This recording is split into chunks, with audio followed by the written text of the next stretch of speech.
Corona vaccination centre ज़िला भर के लिए झेलम में कायम किया गया है, जो कि अवाम के लिए मुश्किलात का सबब बन रहा है। इसके साथ साथ अवाम का हजूम कोरोना SOPs की हुकूमती इदारों की तरफ से धज्जियाँ बखेरी जा रही हैं। 60 साल बुज़ुर्गों को घंटों तक लाइनों में खड़ा कर दिया गया है। इन बुज़ुर्गों में माइयाँ भी इंतज़ार को हाँ जी। बोलें। लेडीज़ को भी वही वैक्सीन कर रहा है, तो मेल को भी वही कर रहा है। अच्छा, बंदे जो हैं वो काउंटर पर एक बैठा हुआ है। लेडीज़ नहीं वैक्सीन को बर्दाश्त करती नज़र आती हैं। कम अज़ कम तहसील की सतह पर अगर कोरोना वैक्सीनेशन सेंटर का क़याम हो जाए तो अवाम बआसानी वक्त मिलने पर वैक्सीनेशन और करा कोई सकें। जो आता है सिफारशी आता है आगे आ जाता है। बंदे आते हैं, पर्ची दे के आगे चले जाते हैं। अच्छा, क्या मसला क्या है, क्या क्यों परेशान क्यों है? पूरा जिले के आदमी उन्होंने बुलाए हुए हैं, एक आदमी अटेंड कर रहा है। अच्छा, तो उनको चाहिए कोई आदमी 5-7 हों जो चेक करें और आगे के चलते जाएं। और ठीक है, नज़्म ज़ब्त SOP को फॉलो किया जाए। ये काउंटर दो बने हुए, बता एक बैठा हो।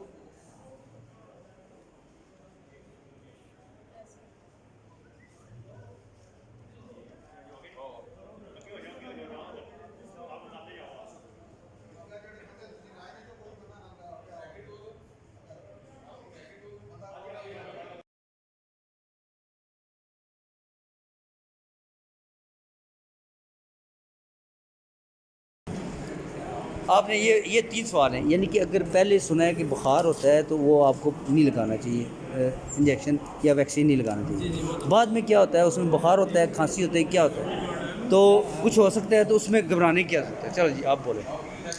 तो जी हम जो वैक्सीन लगा रहे हैं यहाँ पे government company LC high school में, यहाँ पे हमारे पास 2 किस्म की वैक्सीन है, एक सिनोफार्म है और एक साइनोवैक है।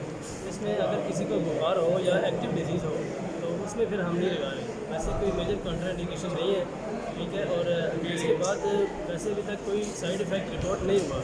अगर माइनर से बुखार होता भी है तो वो होगा, लेकिन अभी तक हमें रिपोर्ट नहीं हुआ यहाँ पे कोई साइड इफ़ेक्ट, ठीक है। और ये वैक्सीनेशन से घबराना नहीं है, आप सब लोग आएँ और यहाँ पे वैक्सीनेशन करवाएं और इस बीमारी को जो है ना वो हम मिलकर इससे जो है ना हम छुटकारा हासिल करेंगे।